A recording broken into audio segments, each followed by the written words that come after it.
The anatomy of sadness. Of course, the anatomy is a medical or science term. Pero ginamit lang natin siya pagkat medyo dinatensent natin, pinag-usapan natin yung mga mas malalim na structure ng mga emotions na meron po tayo. Last week, discussed yung 7 universal emotions na regardless of your culture, itim ka man, puti ka man, regardless of wherever you are, of your position, nararamdaman ng tao. Kristyano man o hindi, mayaman o mahirap, bata, nararamdaman ng tao. Isa na po yung sadness, anger, fear, at isa na rin po yung happiness na walang tao sa mundo ang hindi rin umingiti. Na no matter what is your situation, ay merong paraan upang tayo ay umiti. Amen. At actually, 4 po itong puntos na ito.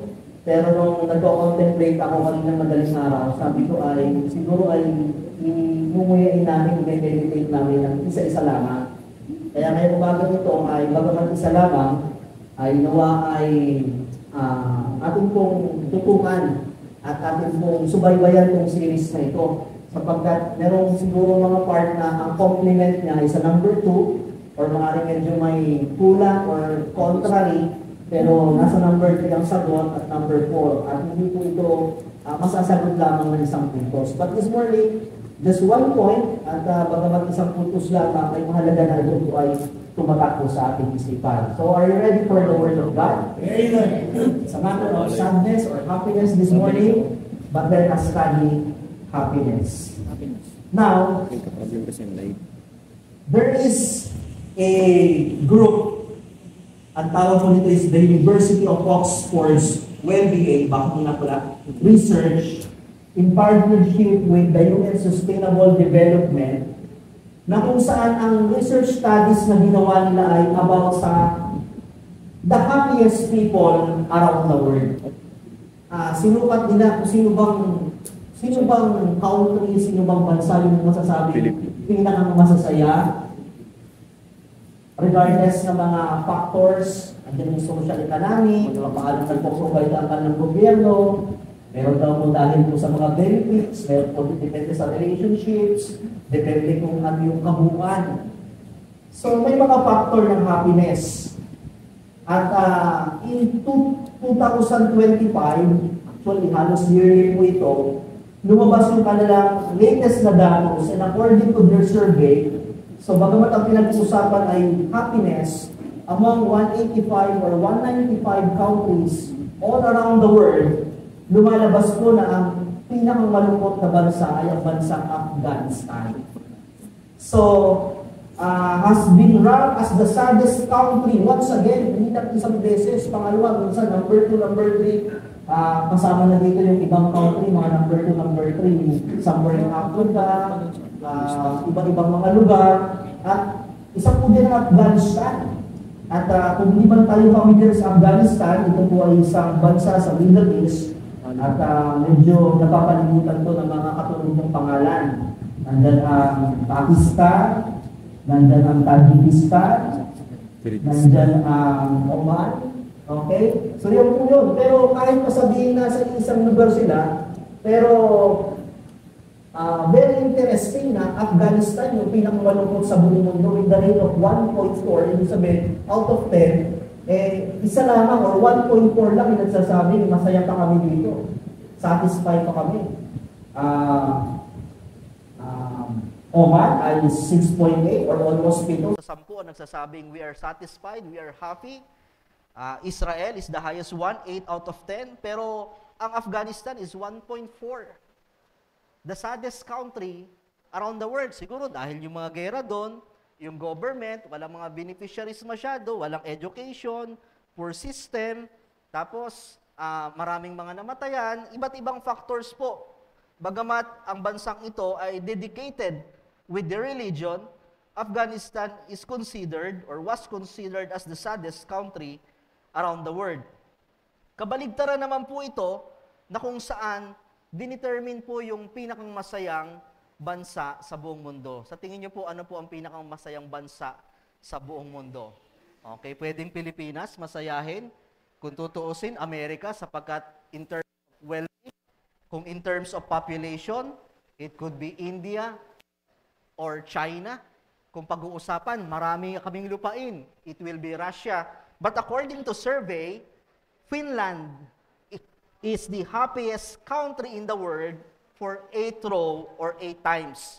Sa loob po ng 8 taon, ang Finland ang pinakang masaya, pinakang satisfied. 9 out of 10 in their country, kung tatanungin mo, ay masaya kami dito, satisfied kami. At kasama na rin po dyan yung mga bansang pangalawa, Denmark, Switzerland, Iceland, Netherlands, New Zealand, and Austria. So Finland, it is somewhere in Europe. At kung tatanungin natin yung Pilipino, pang-ilan naman po ang Pilipino sa pinakang masasayahin? Interestingly, bagamat kung tutuusin po, among 195 countries around the world, hindi tayo ang may pinakamalaking lupa, hindi tayo ang may pinakamalaking populasyon, hindi tayo ang pinakamataas na GDP or pinakamagandang sistema, pero interestingly, among 195 countries ay in 2025, nag-rank po ang Pilipinas as number 57, happiest country around the world. Kahit tumataas ang bilihin, kahit medyo mahirap, kahit medyo may mga gantong pangyayari, kabilang ang Pilipinas. Actually, meron pa pong mga higit na dapat mas masasaya, like South Korea, nahigitan natin yon. Ang South Korea is number 58 lang. At in fact, isa sa pinakamataas na suicidal country ang South Korea. Hindi ko alam, siguro dahil ng Korea novela or Korea drama. Ang Malta, Greece ay nasa Europe din, pero mas masayahin daw ang Pilipino. Mas mayaman sila, pero mas masayahin tayo. Even Portugal, number 68. The Philippines is ranked number 57. Actually, ang ganda eh.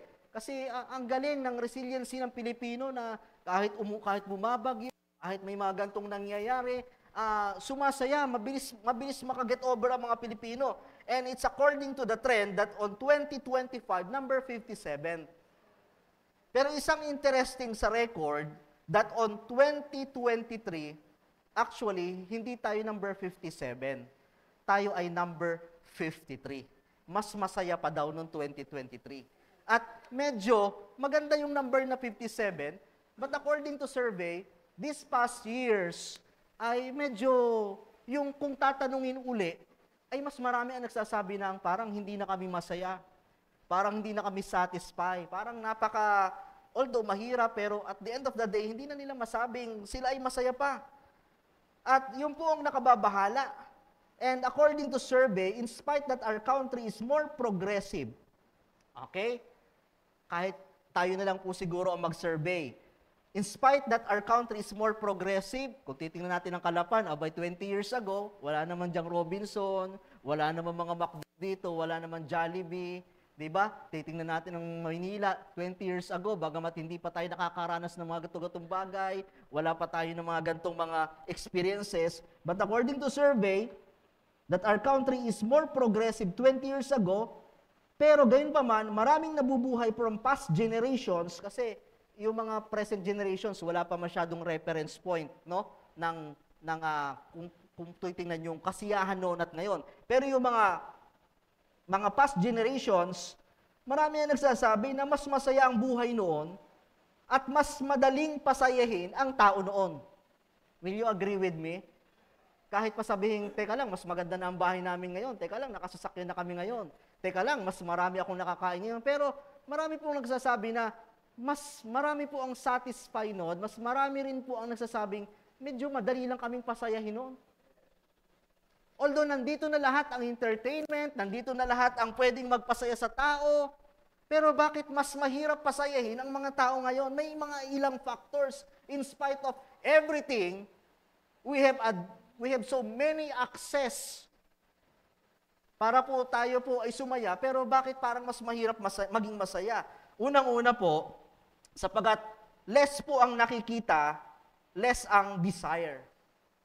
Noon daw po kasi, mas kokonti lamang ang iyong pwedeng makita na ito pala yung pwedeng magpapasaya. So kung ano lang yung nasa harapan mo, matututo kang maging masaya doon. Less ang desire mo na makuha yung bagay na yon, mapuntahan yung bagay na yon, sapagkat hindi mo yung nakikita.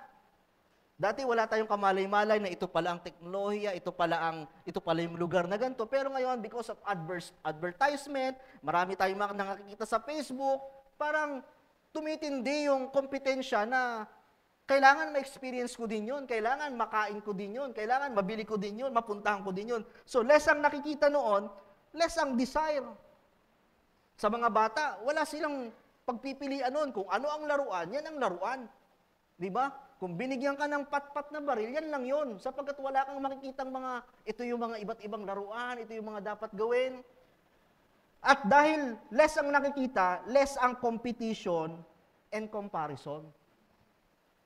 Less po ang competition and comparison. Pag may privilege noon, ang isang tao, talagang sila lang yun.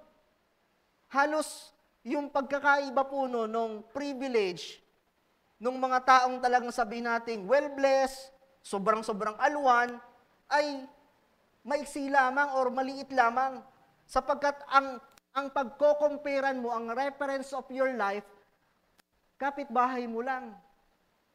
Yung nakikita mo lang, ay pag nakita mo yung kapitbahay mo, teka lang, parehas lang naman kami ng bubong, parehas lang na black and white ang TV namin, parehas lang kami ng plancha. So yung comparison, hindi masyadong na i-compare mo yung sarili mo. But with the days that we have today, ang comparison mo, buong mundo. Ang dami mong pwedeng makita. Teka lang, bakit nandun sila sa ganung lugar? Teka lang, ba't kumakain sila doon? Teka lang, bakit buo sila? Teka lang, bakit graduate na siya? Bakit may honor siya? Ang kino-compare mo na yung sarili mo with the standard of the whole world. Na kung saan dati, pag talagang may mga privilege, may mga wealth, sabihin natin being lang talaga, piling-pili lang yon kasi nung araw po, ay kokonti lang yung comparison. Parang walang iwanan. Kung mataas sila, pero marami pa rin tayong halos pantay-pantay lamang dito. At ang daming pinapakita, sa panahon ngayon, ang problema, ang daming ipinapakita na hindi naman natin kayang ma-afford or maabot. Hindi lahat. That's why ang tao yung mas lumulungkot. Nakakailang scroll ka na mga kainang ito, pero hindi mo pa kinakainan. Nakakailang add to cart ka na, pero hindi mo naman mabili. Nakakailang panood ka na ng mga travel vlog, pero hindi ka pa rin makaalis. Kasi nga, hindi mo naman dati kilala yung mga lugar na yon, hindi mo naman dati alam yung restaurant na yon, hindi mo naman dati alam yung gadget na yon. Pero dahil may advertisement, tapos may comparison, nagpo-post sila, tapos hindi ko afford, hindi ko kaya, wala ako sa sitwasyon, kaya pressure ngayon ang tao. At hindi lamang yon, ang daming pinapakita na hindi naman natin kayang ma-afford at maabot man natin, maabot man natin, ito ang problema, maabot man natin, ang bilis maglaho ng kasiyahang yun. May pinapanood ako sa Netflix yung conspiracy about sales, no? Kung papaanong mas pinabibilis nila na dapat hindi ka magtagal sa bagay na yan. Kailangan paltan mo agad yan, kailangan mag-rebranding agad tayo. Pansin nyo ba ngayon, ang mga fashion, dati po talagang aabangan mo, pero ngayon, halos ang bilis maglaho ng trend. Ang problema, maabot mo man, ang bilis ng pacing. Kabibili mo lamang ng sasakyan, ikaw may pinakang maganda, ay naglabas na agad. Pambira, hindi man lang tumagal yung taluktok ng katagumpayan ko. Di ba? Ay nung araw, nung si Kuya Abra naglabas ng sakyan, talagang yun ang pinakang the best. May naglabas agad ng bago. Parang ang bilis naman, hindi man lang pinatagal. Kabibili ko lang ng iPhone, lumabas yung iPhone 14. Actually, hindi na sila yearly ngayon Nagtatwice na minsan Parang, pa-scorein mo naman ako na ako yung pinakamaganda, meron na agad. Ang bilis ng pacing ng kaligayahan ngayon. Kakakain mo lang sa gantong lugar, may nagbukas na agad ng magandang restaurant, hahabulin mo na agad yun, kailangan mapuntahan ko rin yun. Ang bilis ng pacing, at ito yung pinakang malungkot. Bakit ang hirap ma-achieve ng kaligayahan ngayon? Ito po kung ikaw man ay well-blessed, kung man nagagawa mo yun, napupuntahan mo, nakakainan mo yun, buo ang pamilya mo, or in any parts of your life, you are well-blessed. Pag naabot mo na, ang taas na ng expectancy mo to satisfy. Kaya minsan, niisip ko, salamat na lang sa mga moment na hindi mo na binibigay ng Diyos. Kasi pag binigay na lahat, ano pang sunod? Nung araw, di ba alam nyo yan? Naikwento ko na dati. Yung makakain ka lang dyan sa Jollibee sa bayan, ay talagang ano na yun, ipagmamalaki mo na. Naikwento ko nga yung kalahati, kinain ko dine-in, yung kalahati take out para makita ng mga classmate ko. Pero pag lagi mo nang kinakain, di ba? Nagre-reklamo ka na nga ayoko na ng Jollibee, umay na ako dyan. So, na ang Jollibee ngayon. Pupunta ka ngayon sa McDonald's, sa KFC. Lagi mo kinakain na rin. So, wala na sa mga restaurant yan ang makakapagpasaya sa'yo ngayon. May bagong bukas. Doon tayo sa Emilio Aguinaldo ba yun? Doon tayo sa Bungkos. Pero dahil nakainan mo na, ano pa ba? Wala na akong makainan dito. Nababawasan na yung iyong satisfaction. Dati, masaya ka na makarating ka lang ng Maynila. Dati noon, malaman lang namin na pupuntang Maynila, hindi na kami nakakatulog. Di ba? Ganun nun. Pero kung napupuntahan mo na yung mga lugar na yan, dati masaya ka na pag nagpupunta ka ng parang beach. Pero dahil nanggaling ka na ng Puerto Galera, medyo hindi noon, mas gusto ko puti pala ang ano doon. Puti pala ang buhangin doon. Nagpunta ka ng Boracay.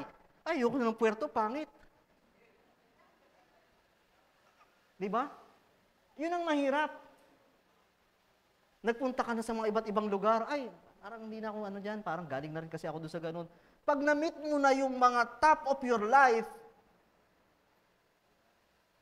nababawasan yung ating satisfaction. Parang ang hirap na nating pasayahin.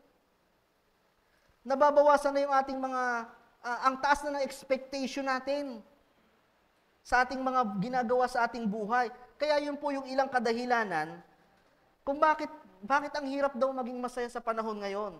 Kaya at this moment, very crucial ang pagiging masaya.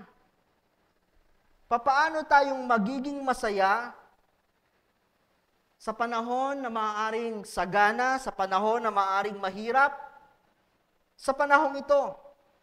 And we will study the anatomy of happiness. Unang-una, dapat alam natin paano mag-attract ng happiness. Paano mag-attract? Paano mag-welcome ng kaligayahan sa ating pambuhay? Hindi lang paano mag-attract, paano magpapasok ng kaligayahan, dapat alam natin paano mag-entertain or mag-maintain. Paano mag-entertain or mag-maintain.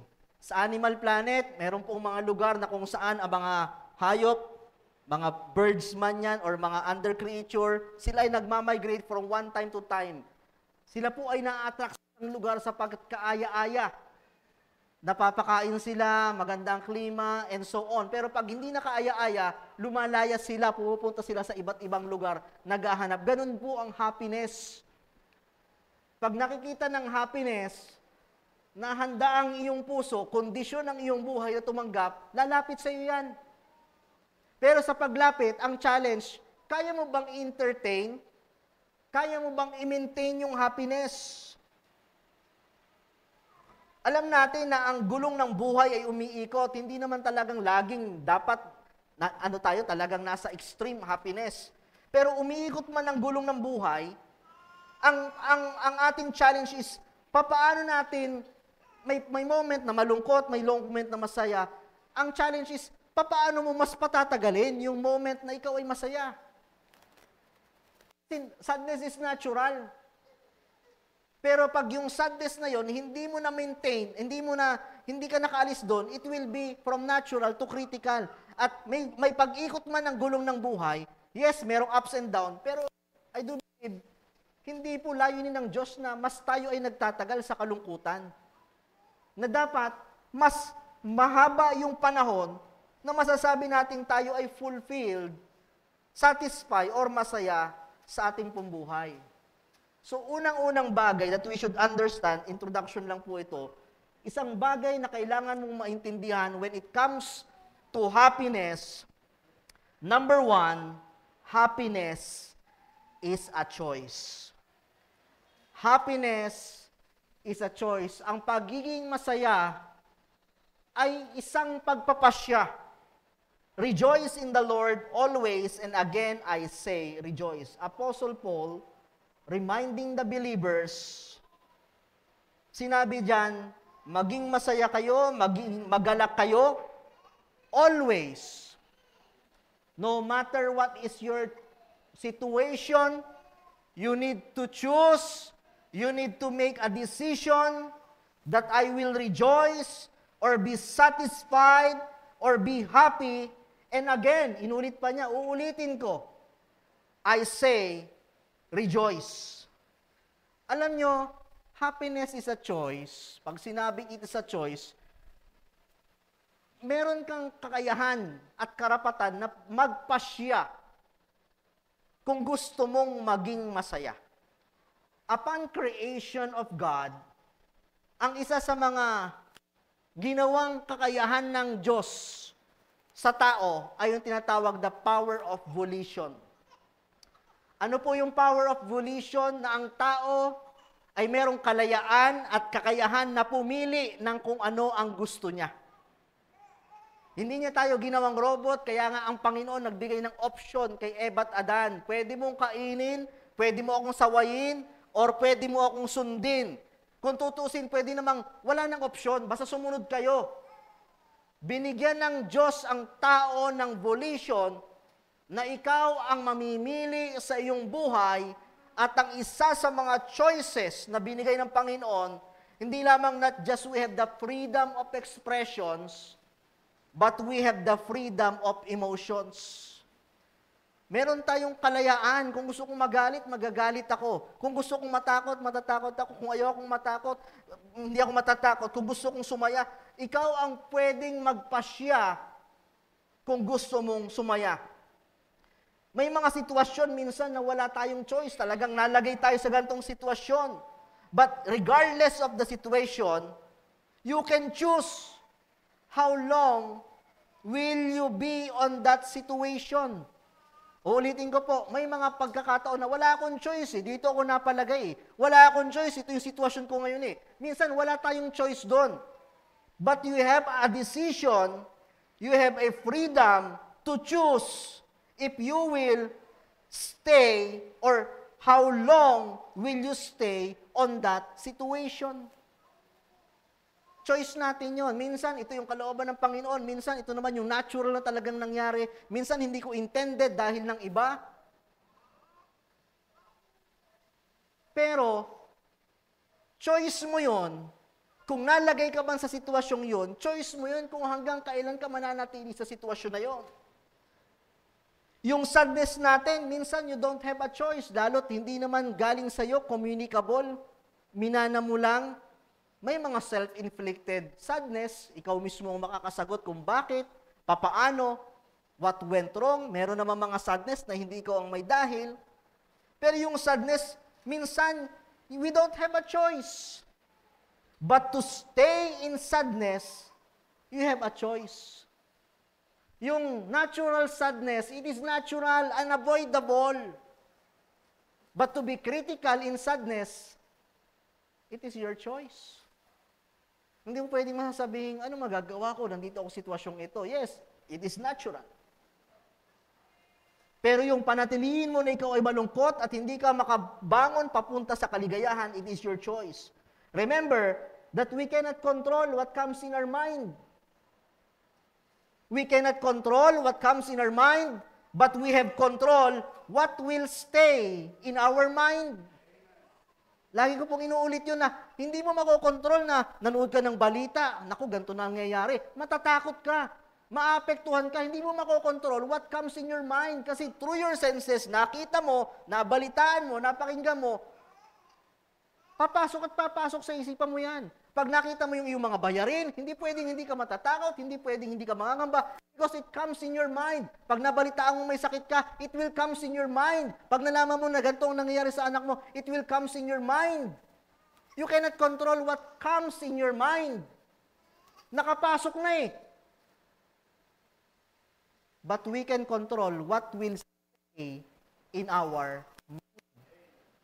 Kaya mong kontrolin na, nakapasok na ang tanong, hahayaan mo bang nandyan yan sa isipan mo? Hahayaan mo bang dyan na lamang yan? Alam nyo, ang ating isipan at puso ay parang isang sisidlan.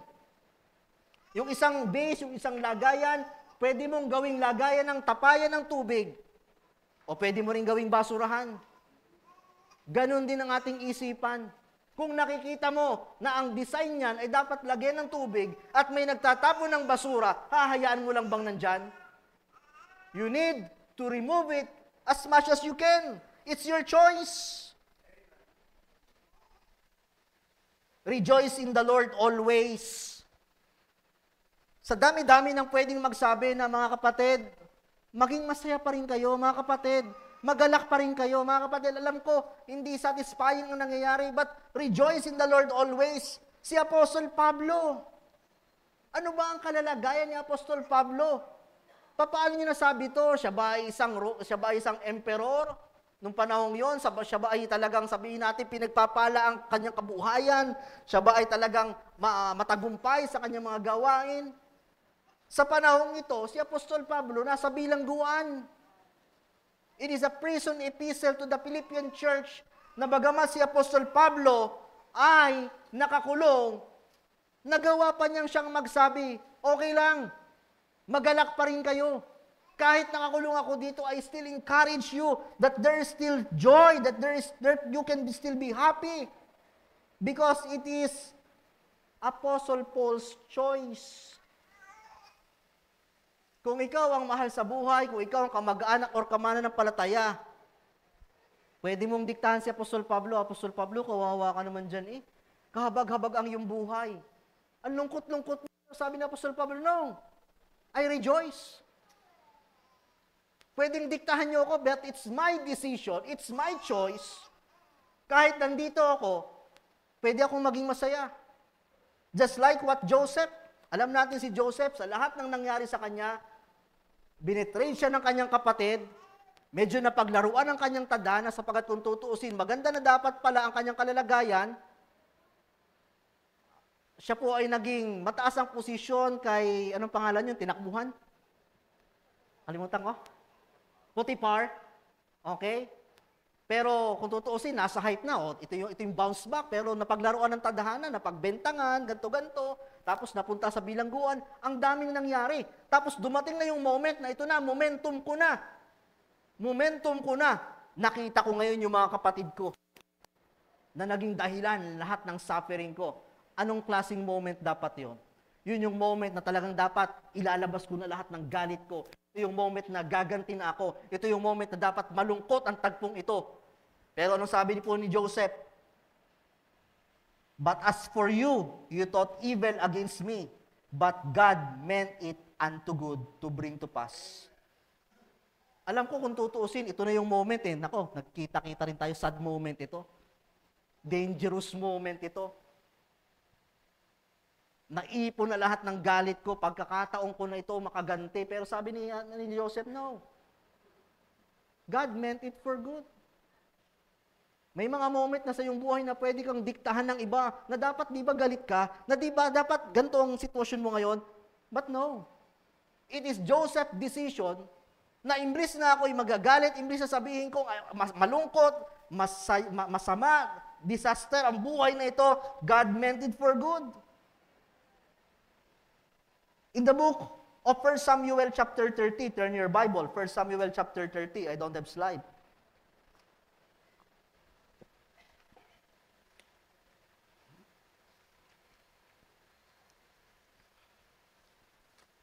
Okay? Meron ba tayo mga Bible?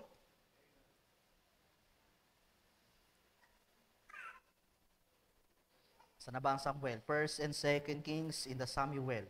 1 Samuel chapter 30 verses 1 to 6. Ito po naman sa sitwasyon ni David. Okay? 1 Samuel chapter 30 verses 1 to 6. Subaybayan nyo. Sabi dito, and it came to pass when David and his men were come to Ziklag on the third day that the Amalekites had invaded the south, and Ziklag and smitten Ziklag and burned it with fire. Ito po yung isa sa mga moment ng buhay ni David na siya po ay naging talunan. Natalo po sila, naisahan sila ng kalabang Amalekites. Verse 2, and had hindi lang natalo, and had taken the woman captives, yung mga babae ay kinuha, that were therein, and they slew, pinagpapatay, neither great or small, but carried them away, went on their way. May mga binitbit, may mga pinatay. Pag uwi ni David, so David and his men came to the city, and behold, pag uwi naman niya, nakuha na yung kanilang mga kasamahan, pag uwi naman niya, sabi dito, it was burned with fire. And their wives, mismong mga asawa nila, kanilang mga anak and their daughters were taken captives, kinuha ng kalaban. Nako, saddest moment talaga ito. Then David and the people that were with him lifted up their voice. Kung tutusin, nagdurusa na si David. Lifted up their voice. At sabi dito, and wept, nag-iyakan, hanggang sa mawala na sila ng iiyak. Grabe itong moment na ito. Extreme ang sad moment. Natalo na, nasunog na ang kanilang lugar, tapos pinagkukuha pa ang kanilang mga asawa at anak. At ito po, sadness is revelational.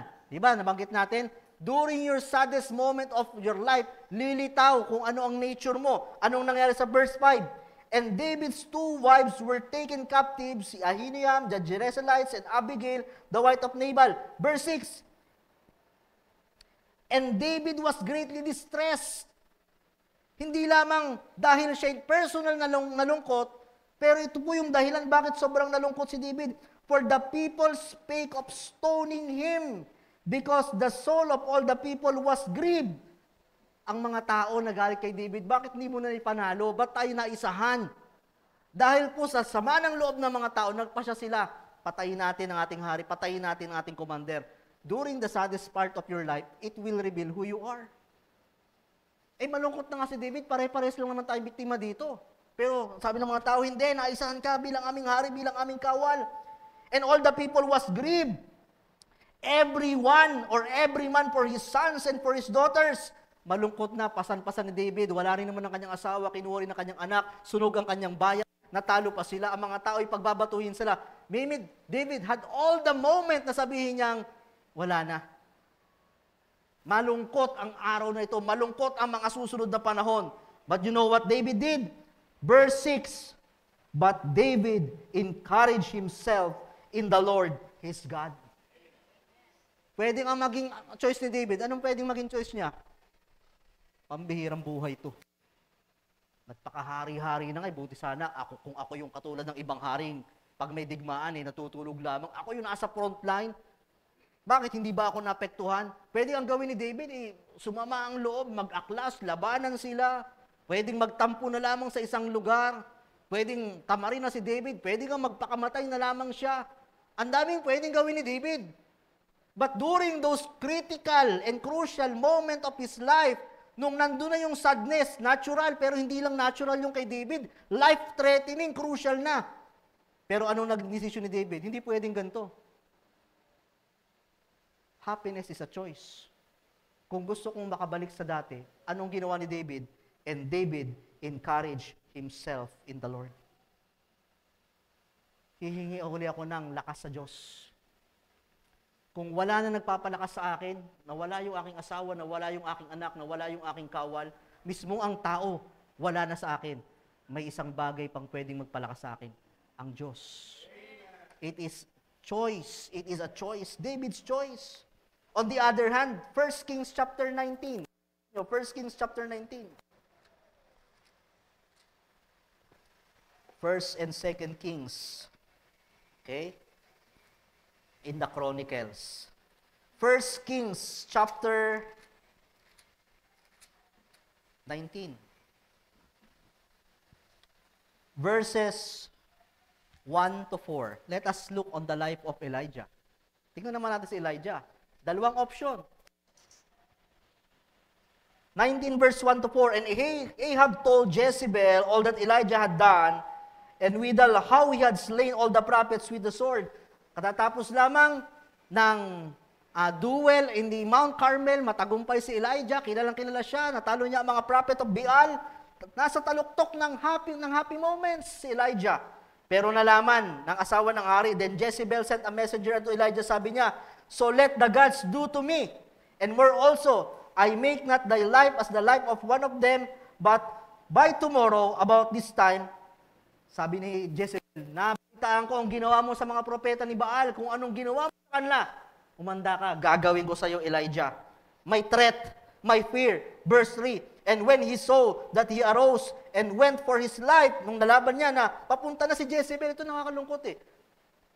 Yung daming propeta, yung mga daming kawal, hindi natakot si Elijah, pero yung babaeng si Jezebel, nung siya nakakda ng kanyang buhay, natakot si Elijah, and came to Beersheba, which belonged to Judah, and left his servants there. May mga servants, dyan na lang kayo, wag na kayo sumama. Sasama po kami, walang sasama, sabi ni Elijah. Verse 4, but he himself went in a day's journey, nagpakalayo-layo, ayaw nang may kasama, into the wilderness, and umupo siya under the juniper tree, naupo na lang, ayaw na rin maglakad, hanggang sa dumating yung time na sinabi niya, and he requested himself for that he might die. Lord, gusto ko nang mamatay. He might die and said, it is enough, ayoko na, take my life away, I am not better than my fathers. Dalawang sitwasyon. Mahirap yung sitwasyon ni David, but it was David's choice. I will choose to be happy. Hindi pwedeng ganito. Kailangan kong lumaban. I will find someone who can encourage me. Kung walang-wala na, I encourage myself with the Lord. On the other hand, Elijah, may problema din naman. Anong naging solusyon niya? Tatakbo ako, wag niyo akong samahan, iwanan ko na mga servant, pagod na ako, upo na ako, until dumating yung time. I want to die. We have a choice. You want to be happy? Then choose to be happy. Whenever you are, ano man ang sitwasyon, sikapin natin muling maging masaya. Because sadness is natural, but it can be critical. It is a choice that no one can control you. Mamaya pag-usapan natin, even God. It is a choice that no one can control you. Ikaw ang may control niyan. Kahit nga, kung tutuusin, dapat masaya. Naalala ko si Amir, pag kumakain kami, hindi gusto yung ulam. Nasabi ko, ngumiti ka. Hindi mo mapipilit yun eh, pag talagang hindi masaya. Ngiting bungis-ngis yun. Di ba may mga ganyan sa buhay natin na, wala, hindi ko kaya ngumiti kung tutuusin, nasa birthday party naman, ba't nakasimangot? Kung tutuusin, masayang moment yun eh. Kasi wala yan sa sitwasyon eh. Hindi rin pwedeng idikta yan. Pwedeng sabihin ng mga magulang mo, anak, huwag ka nang malungkot. People can encourage you. People can pray for you. People can lift you up. Pero at the end of the day, ikaw pa rin ang magdidesisyon. Pwedeng sagana ka sa pangaral, pwedeng sagana ka sa company, pwedeng lahat naman ay pinuprovide. At pwede rin naman na kung tutuusin, ang lungkot-lungkot mo, at pwedeng sabihin nila, ang lungkot mo. Diyan lang kayo nakatira, ang lungkot nyo naman. Wala kayong TV, wala kayong wifi. Anong klaseng buhay ng lungkot? Hindi, masaya kami. It's your choice.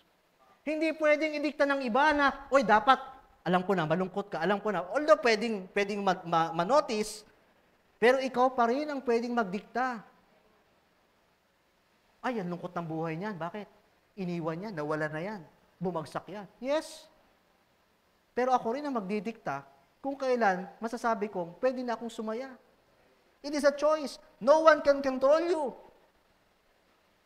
Iba-ibang sitwasyon. Parehas lang naman kayong may hindi naabot, parehas lang kayong bumagsak. Pero bakit yung isa okay na, ikaw hindi pa? Same situation. Kasi yung isa, natutunan niya ng tanggapin ang mga bagay-bagay at mag-move on. It's a choice. Bakit ganon? Parehas lang naman kayo ng kinakain. Pero yung isa masaya, yung isa hindi masaya. Saan nagkatalo? Sa baso? Sa plato? Di ba? Because it's your choice. Parehas lang naman kayong nabigyan. Ito hindi lang pagdating sa mga low level of life. Parehas lang naman kayong nabigyan. Parehas lang kayong natanggap. Pero bakit yung isa masaya, ikaw hindi ka masaya? Kasi ang dami ko ng face towel. Siya wala pa, di ba? Sabi ko kanina, the more you achieve many things, ang taas na expectancy mo. Iisang sitwasyon lang naman. Pero choice niya yun eh. Masaya na ako dito. Yan ang malungkot ngayon. Parehas lang namang pinasalubungan. O sabihin natin, hindi man parehas yung binigay. Nagkakasitan pa. Bakit yung kanyang Toblerone ay mas mahaba? Ay ako yung pamangkin. Diba? Parehas lang naman nakatanggap. Parehas lang naman kayo nasa Puerto Galera. Pero ba't siya nag-emote? Ikaw nagtatampisaw. It's your choice. Kahit pa sabihin, nako, wag nating ituloy. Bakit? Medyo, parang hindi magiging masaya ito. Pero, nagdesisyon ka. Sige, isasantabi ko muna kasi sayang din naman tong moment na ito. Nasa moment ako na magsasaya, sayahan ko na. Mamaya kasi pag uwi ko, malungkot uli. Diba? Choice niya yun eh. Or pwede namang choice niyo na simula dito, hanggang bukas, lahat yan, nakaschedule na, malungkot. Ikaw ang mag-i-schedule ng buhay mo. Diba? Sa ating mga widow, kung tutuusin, alam naman natin talagang malungkot. Pero kayo rin po ang magtatakda kung gusto niyo pang maging masaya.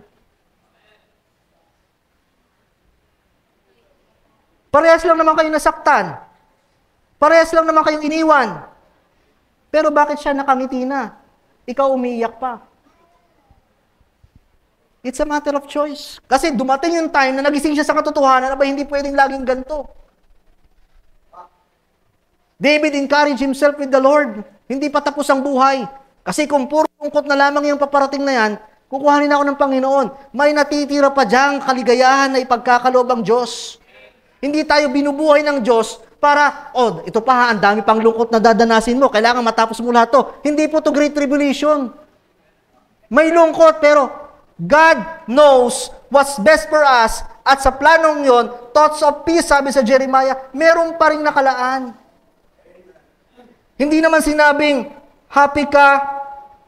Hindi naman pag sinabing, talagang happy ka, ay worry-free ka.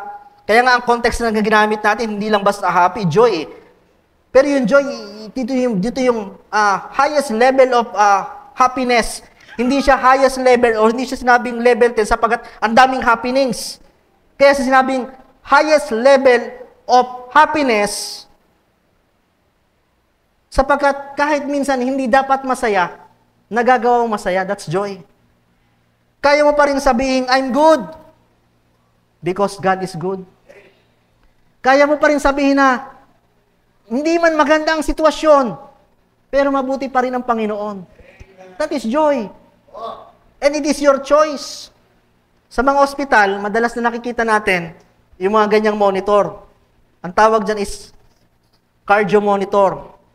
Nandyan yung mga vital signs, nandyan yung blood pressure, nandyan yung oxygen level, heartbeat, EKG, ECG, ECG.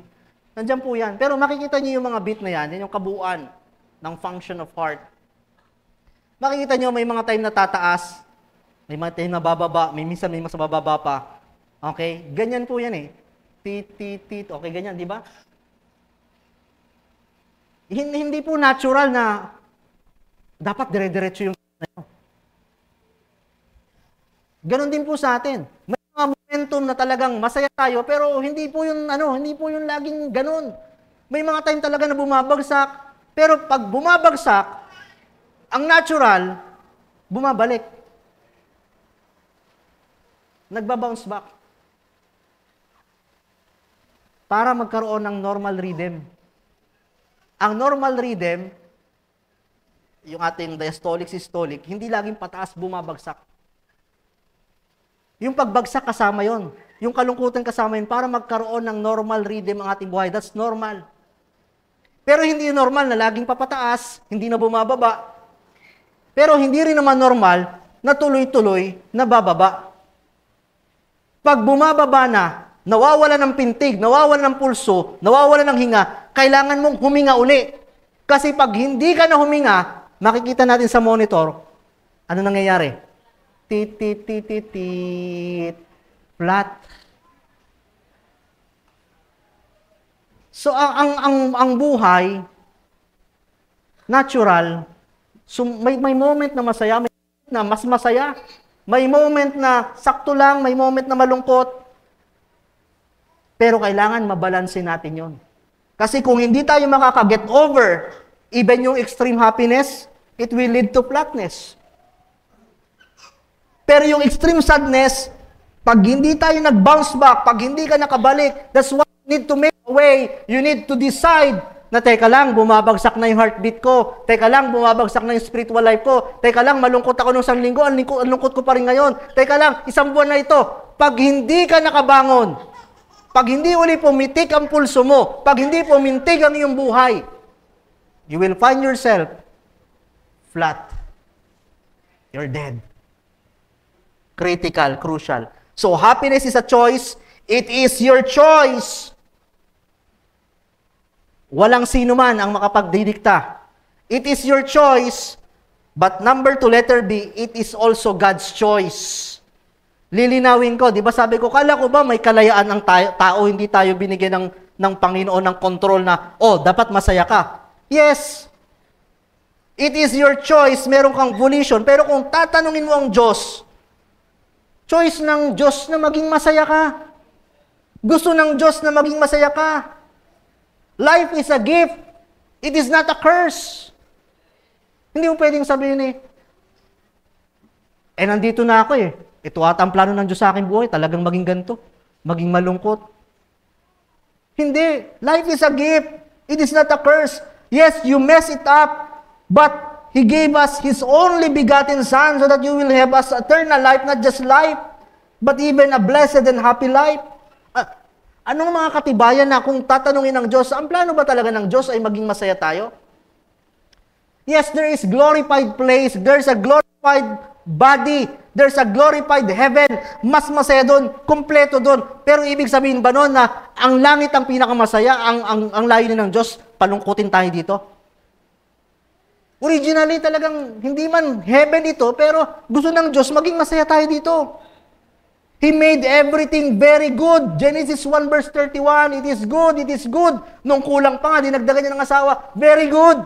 Ibig sabihin, upon creation, lagi ang sinasabi ng Diyos, lagi ang kanyang reference, maganda na ba? Okay na ba? Masaya na ba si Adan? Gusto ng Diyos, masaya ka. But we sought many inventions. Gumawa tayo ng mga bagay na kung saan ito yung pwedeng magpasaya, pero kung originally lang, kung pag-uusapan lang natin yung provisions ng Panginoon, pwede tayong sumaya. Ecclesiastes 7 verse 29, ito lamang natitiyak ko, ang tao'y nilikha ng Diyos sa kabutihan or sa kasiyahan. Ngunit ang tao'y nag-iisip ng kung ano-anong bagay upang sumaya. Sabi ko, ang dami na kasing demand. Dati masaya na ang tao pag kumakain. Dati masaya na ang tao pag nakauwi ng bahay, pag may kape. Ngayon, hindi lang basta kape. Diba? Dapat yung Starbucks, dapat iba't ibang klaseng kape. Wala namang problema dyan. Ngayon, dati masaya na ang tao, basta't may sapatos. Ngayon, dapat naka-Adidas. Dapat branded. Sabi po dito disenyo ng Diyos, kung pag-uusapan lang, pwede kang maging masaya Pero sabi dito, ang daming inventions ng tao. Unang bagay, He made everything very good. It is God's choice. Pangalawa, not only does He give a new spirit, hindi ka lang niya binigyan ng banal na spirito, but also His Spirit and all objects of joy. Doon sa fruits of the Holy Spirit, walang linagay doon na sadness, fear. Nung binigyan ka ng Diyos ng banal na spirito, gusto ng Diyos magbunga ito ng kagalakan. It is God's choice. Binigyan ka ng Diyos ng weapon, binigyan ka ng Diyos ng sandata, ng salita ng Diyos. In fact, the sunshine and rain necessary is His natural benevolence even to the unbelievers and to the enemies.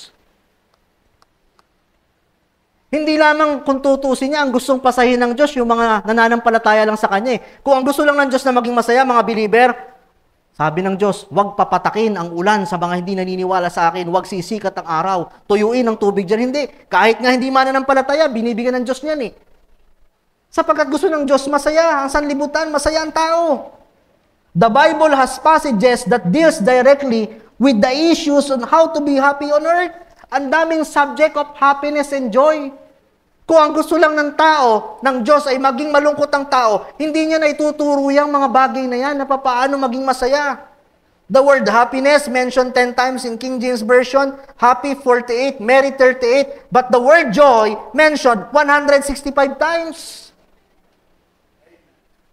Ang daming passages, of course, yung joy, yung happiness, mas kukunti po, pero yung joy, mas binigyan ng emphasis ng Diyos sapagkat alam ng Diyos, hindi naman talaga lahat may happenings, hindi lahat ng sitwasyon mabuti, but you need joy.